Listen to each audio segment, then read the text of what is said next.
This is not a simple love story. This is a story about destiny, power, ancient cosmic law, and one ordinary human who accidentally became the most important person in the known universe. 3 things in this story will completely blow your mind.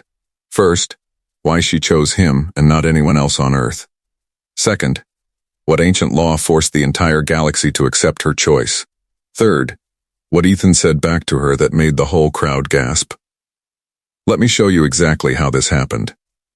Ethan Cole was 31 years old, and he was having the worst week of his life. His car had broken down on Monday. His landlord had raised the rent on Wednesday. And on Friday morning, his boss had called him into the office and told him that his position was being eliminated at the end of the month. Just like that. 10 years at the same company. 10 years of showing up on time, working late, never complaining, never causing problems, and it ended with a handshake and a small envelope with 2 weeks of extra pay inside. He walked home through the rain that evening with his hands in his pockets and his head down. The streets of Manchester were wet and gray. The kind of gray that seeps into your bones.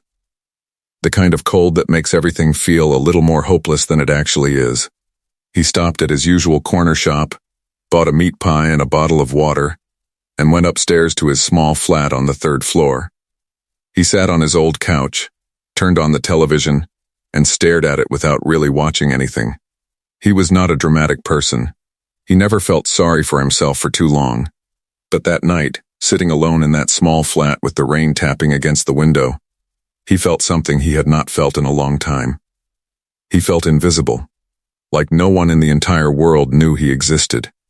Like he could disappear tomorrow and nothing would change.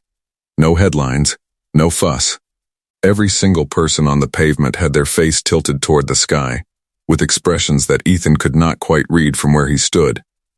He pressed his face against the glass and looked up. And his heart stopped. The sky above Manchester was no longer gray. It was filled with ships.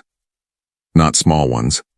Not the kind you see in movies where a single flying saucer hovers over a city. These were enormous. Massive structures that blocked out whole sections of the sky. They were dark and smooth, and completely silent except for that low, steady hum that Ethan had felt in his chest when he woke up. There were hundreds of them. Maybe more. His phone buzzed on the couch cushion. He grabbed it without looking away from the window. He unlocked it and saw 37 notifications. News alerts. Messages from people he had not spoken to in years. His mum calling from Leeds. His old school friend Danny, sending a string of messages that were mostly just question marks. He looked at the first news alert. It said, "First contact confirmed. Alien fleet enters Earth atmosphere. Governments worldwide in emergency session." Ethan stared at those words for a long time. Then he looked back out the window at the sky full of ships. He said one word out loud to himself in the empty flat. Right. He put on his jacket. He pulled on his boots. He walked downstairs and out onto the street. He did not know why. He could not explain it. Something in him felt pulled. Like a thread attached to the center of his chest was slowly being drawn forward, and he was simply following it without any logical reason to do so.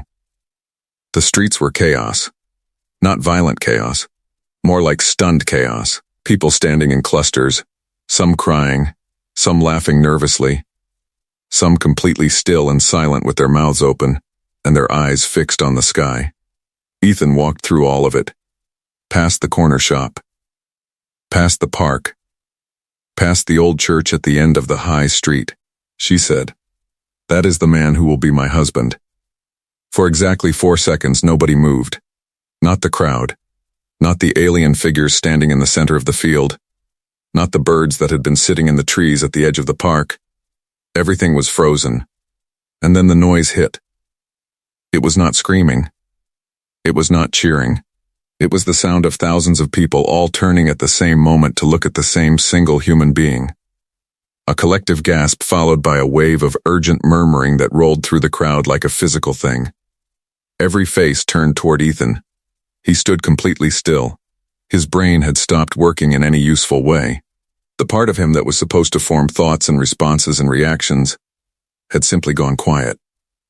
like a computer that had received information too large for its system to process, and had chosen to shut down temporarily rather than try. Someone near him said, "Is that you, mate?" He could not answer. It was impossible to tell. She lowered her arm, and she nodded once. The murmuring in the crowd doubled in volume. People were pushing forward slightly, not toward her, but toward him, trying to get a better look at this apparently unremarkable man in a gray jacket and scuffed boots who had just been publicly claimed by the ruler of what appeared to be an interstellar civilization. Two figures broke away from the group behind the Queen and began walking toward the edge of the field in Ethan's direction. They were tall and moved with a controlled efficiency that made the crowd part automatically in front of them like water around a stone. Ethan watched them come. He thought about running. Not seriously. Just the thought drifted through his mind the way unlikely thoughts do in impossible moments. He imagined sprinting across the park and catching a bus back to his flat, and locking the door and finishing his cold meat pie. He stayed where he was. She looked at him the way no one had ever looked at him before. Not with curiosity, not with evaluation, with recognition. Like she was looking at someone she had been searching for across an enormous distance and enormous time. Like the searching was over, and what she felt now was something quieter and deeper than relief. It made him feel extremely uncomfortable. He cleared his throat.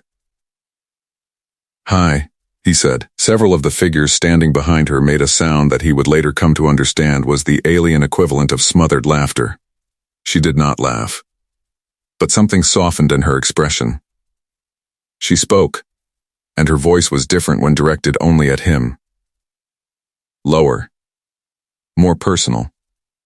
Without the carrying quality it had held when she addressed the entire crowd. "You are exactly as I knew you would be," she said. "Is that good or bad?" he asked. "It is accurate," she said. "That is enough for now." He nodded slowly. "Right. So, soft and golden and constant like permanent late afternoon sunlight. There were beings moving through the corridors, dozens of them, all tall, all moving with that same efficient controlled grace he had noticed in the two who had escorted him across the field. They all looked at him as he passed. He tried to look like he walked through alien spaceships every day. He failed completely. The Queen walked beside him, not behind him. Not ahead of him, beside him. At his pace, which required her to shorten her stride considerably given the difference in their heights. He noticed that. He was not sure what to make of it yet. She led him through several corridors and into a large room that felt more private than the spaces they had passed through. There was something that functioned like a table in the center, and something that functioned like chairs around it. Not identical to human furniture, but clearly designed for sitting and conversation. She gestured for him to sit. He sat. The recognition. It is a biological and spiritual event that occurs only once in a sovereign's lifetime. When a sovereign encounters their true match, regardless of species, regardless of distance, regardless of circumstance, they know, completely and without any doubt. Ethan was quiet for a moment. "And you're saying that happened with me?" "Yes." "When?" She paused. 7 of your Earth years ago." He stared at her. 7 years ago, he repeated slowly. "We have never met before today." "No," she said. "We have not met in person. But the Varric does not require proximity. It can occur across any distance. For some sovereigns, it occurs with someone in the same city. For others, it occurs across star systems." She paused again. "For me, it occurred across 400 light years." He sat back in his chair and looked at the ceiling. 400 light years. She had felt a connection to him from 400 light years away. 7 years ago, he learned that the Varric had occurred before across species lines. 17 times in recorded Viren history. Each time it had caused enormous discussion and debate, and required legal proceedings that could last years. Each time, ultimately the law had been upheld. The sovereign's recognition was sovereign's recognition.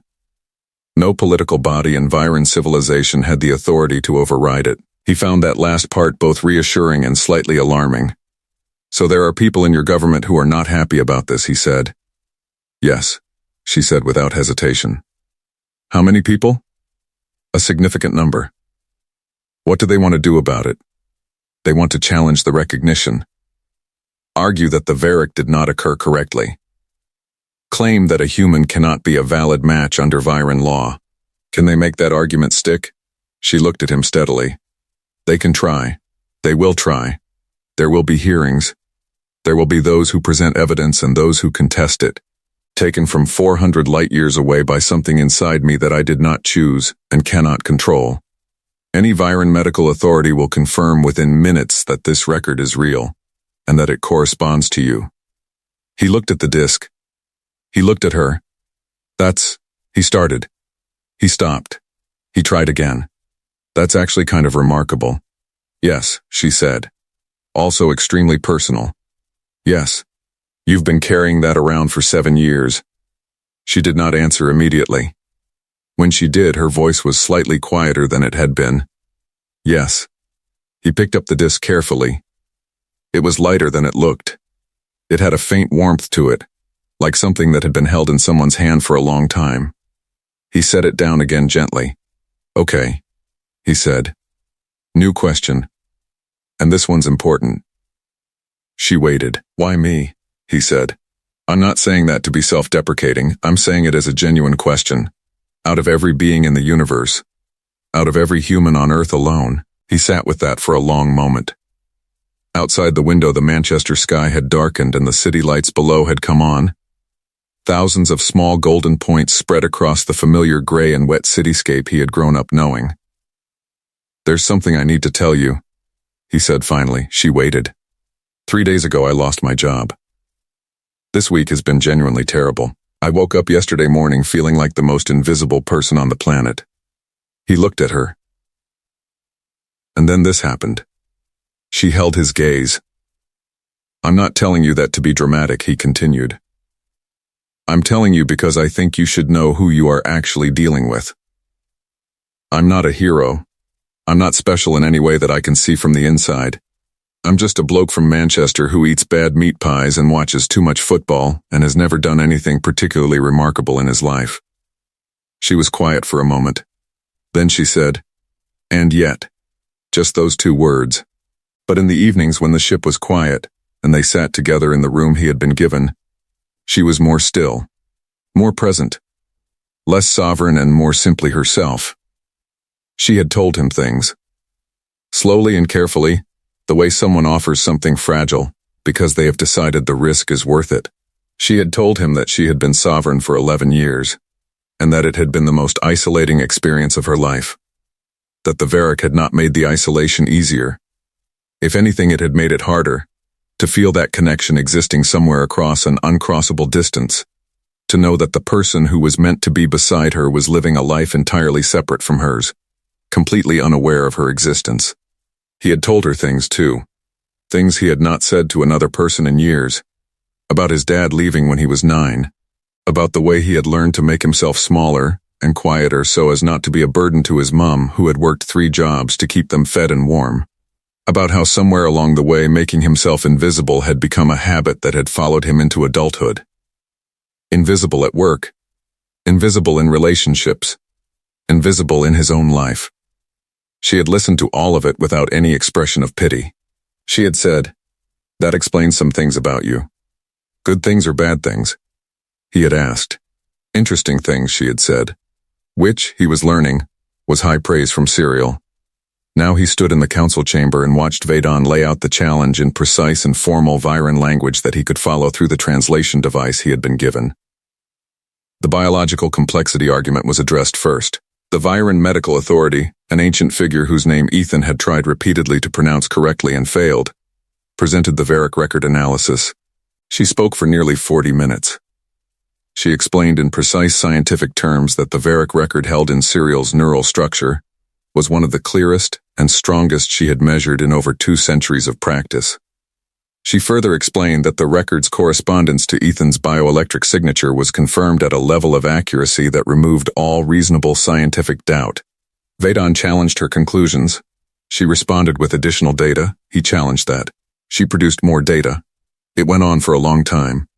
Ethan stood at the center of all of it and watched and tried to follow every word through the translation device, and occasionally made eye contact with Cyril, who was seated in the sovereign's position elevated slightly above the council floor.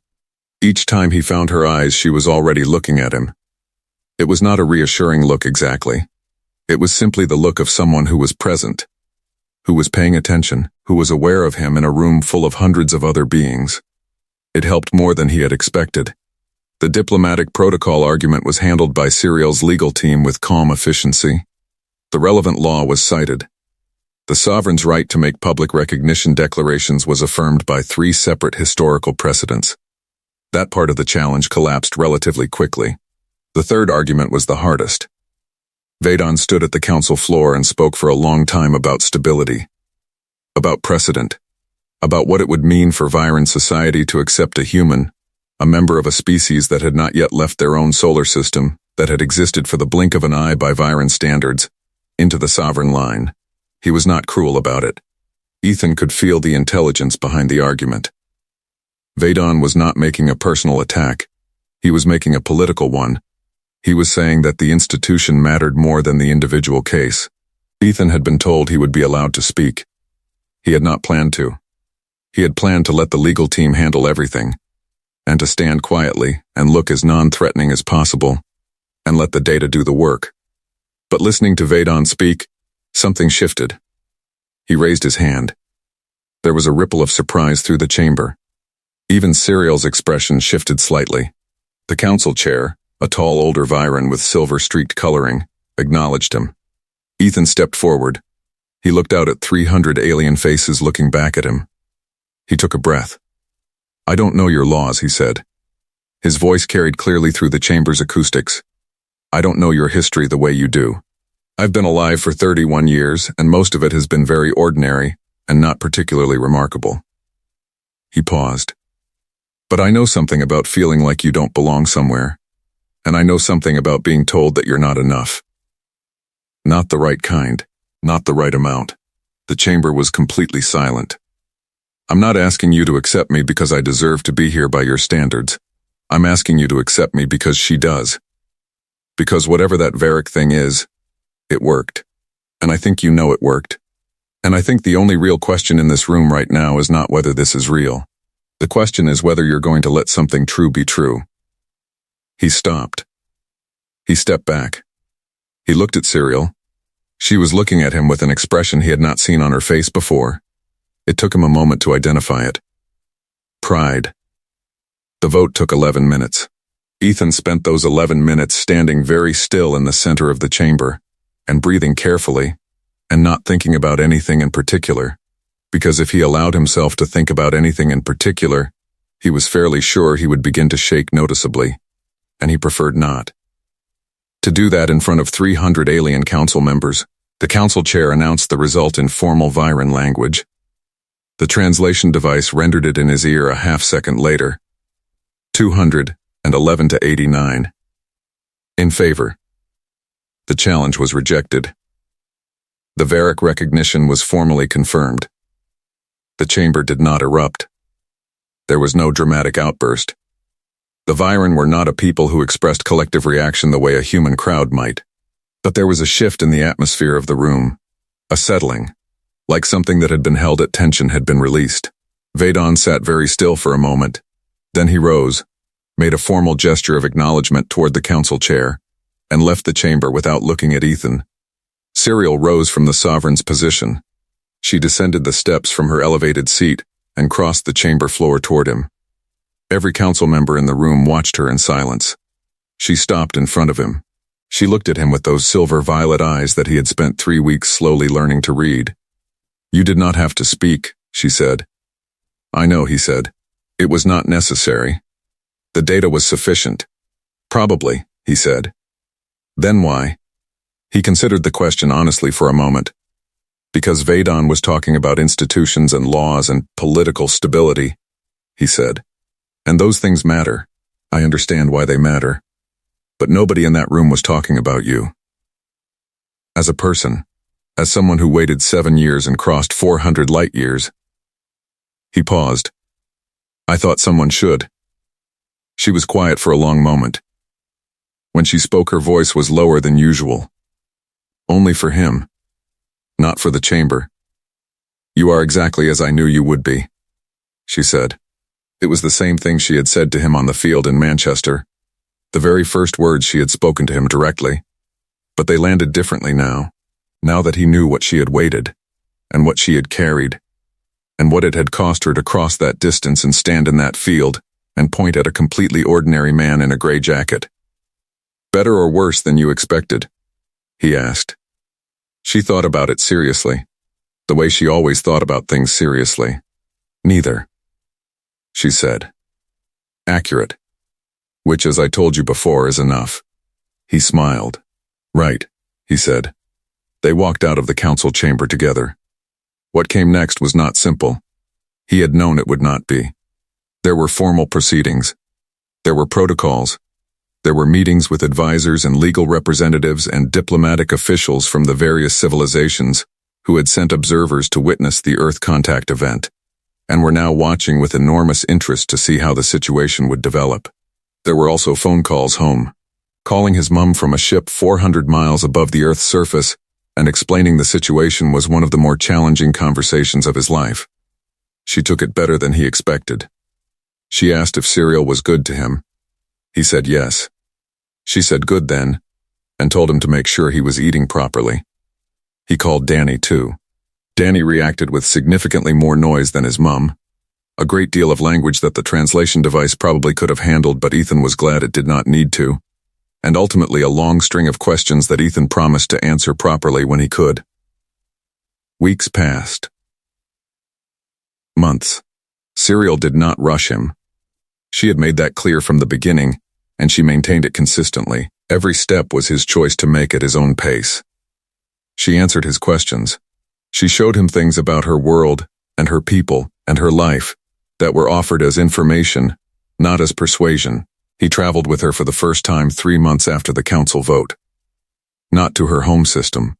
That would come later. Just a short journey. A few days aboard the ship visiting a station that served as a meeting point for several different civilizations. He stood at a viewport and watched the stars move. He had grown up in Manchester. He had never been further from home than a holiday to Spain when he was 19. He had never seen the Earth from above.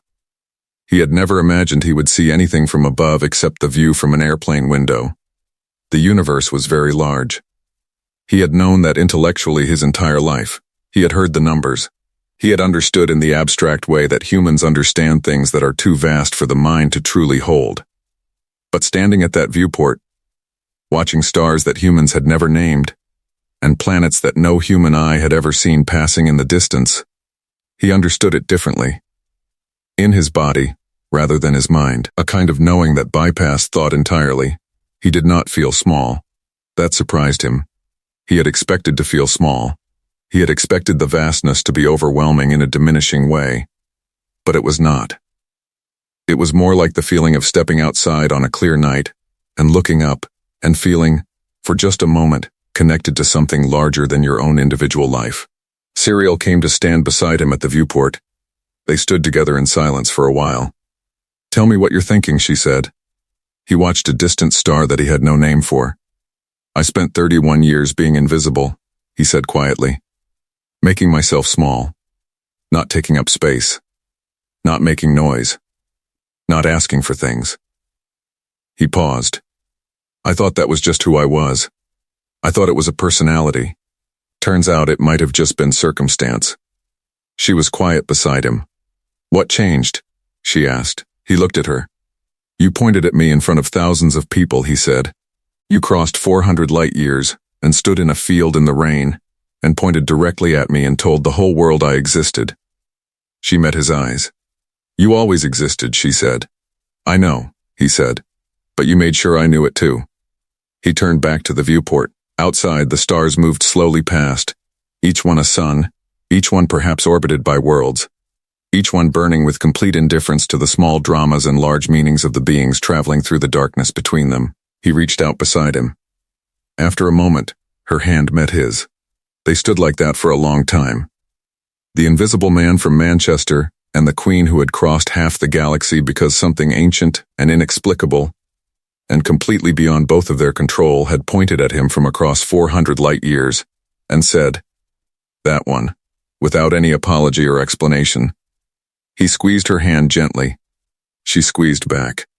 And somewhere far below, getting slowly smaller and more beautiful with distance, the blue and gray planet he had come from kept turning, completely unaware that one of its most ordinary residents had quietly become the most extraordinary. And here is the part that no one talks about, the part that gets lost in the spectacle of it all. The ships in the sky, the field in Manchester, the council chamber, and the vote, and the formal proceedings. Everyone who watched it unfold from the outside saw a story about power and law and ancient alien tradition. But the actual story, the one that mattered, was much simpler than any of that.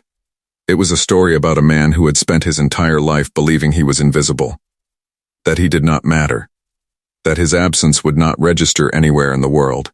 And then one morning he woke up to a universe that told him, in the loudest possible terms, that he had been seen all along. Not for what he had achieved, not for any external marker of worth that the world around him had spent years telling him he was falling short of, but for something underneath all of that, something true, something that apparently registered across 400 light years. The final revelation is this. The Varric did not find Ethan because he was remarkable by any standard the world around him recognized. It found him because something fundamental in him, something he had been taught to hide and quiet and make smaller, was exactly what Serial had been waiting for. His ordinariness, his quiet, his refusal to be dramatic about hard things, his instinct to ask questions instead of make demands, his ability to sit across from the most powerful being he had ever encountered and say hi like a person rather than collapse under the weight of it. The universe does not always choose the loudest person in the room. Sometimes it chooses the one who has been standing quietly in the back, watching, waiting, without even knowing they were waiting for something. If this story opened your eyes, even just slightly, to the idea that being seen is not always about making yourself visible, but sometimes about simply being real enough that the right eyes can find you across any distance, then this video did what it came here to do. The next story is already waiting, and you are not going to want to miss it. Before you go, let's bring it all back together. Ethan Cole was an invisible man, ordinary job, ordinary life. A week that had knocked him flat before it even ended. He was the last person on Earth who expected to be chosen for anything. Serial was a sovereign of one of the oldest civilizations in the known galaxy. She had carried the weight of a connection she could not reach for 7 years. She had crossed 400 light years not because any law compelled her, but because the Varric, something she had not asked for and could not have prevented, had pointed across the darkness of space and landed on one man in Manchester. The council tried to stop it. The politics tried to complicate it. The vast weight of ancient tradition tried to make it smaller than it was. And it survived all of that. Not because of legal arguments. Not because of data or precedent or political maneuvering. Because Ethan stood in the middle of a chamber full of beings that had existed for longer than his species had language and said, "The only real question here is whether you are going to let something true be true." That is the kind of sentence that does not require translation. 3 things to carry away from this story. First, being chosen is not always about being the most impressive version of yourself. Sometimes, it is about being the most real. Second, distance, whether physical or emotional or cosmic, does not always diminish connection. Sometimes it just means the connection had further to travel. Third, the universe has a way of finding the people who have made themselves invisible and making absolutely sure they know they have been seen. Now here's what we want to know from you. If you were Ethan, standing in that field, with the Queen pointing at you, and thousands of eyes on you, and the entire world watching, what would you have said? Drop your answer in the comments right now. We read every single one, and the best responses get featured in our community post this week.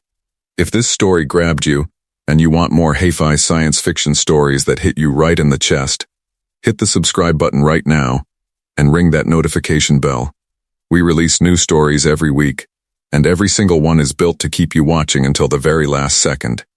Our next story is already in production, and it involves a human soldier who is captured by an alien civilization, given a choice that no one has ever survived, and somehow manages to make both sides of an ancient war stop and pay attention. You are not ready for it. Subscribe now so you do not miss it when it drops. And if you are someone who wants to go deeper, who loves this kind of storytelling and wants access to early releases, behind-the-scenes notes, and exclusive story content before anyone else sees it, the link to our newsletter is in the description right below this video. Join over there and become part of the inner circle of the H-Fi sci-fi community. This story was built for you. The next one is already being written. We will see you there.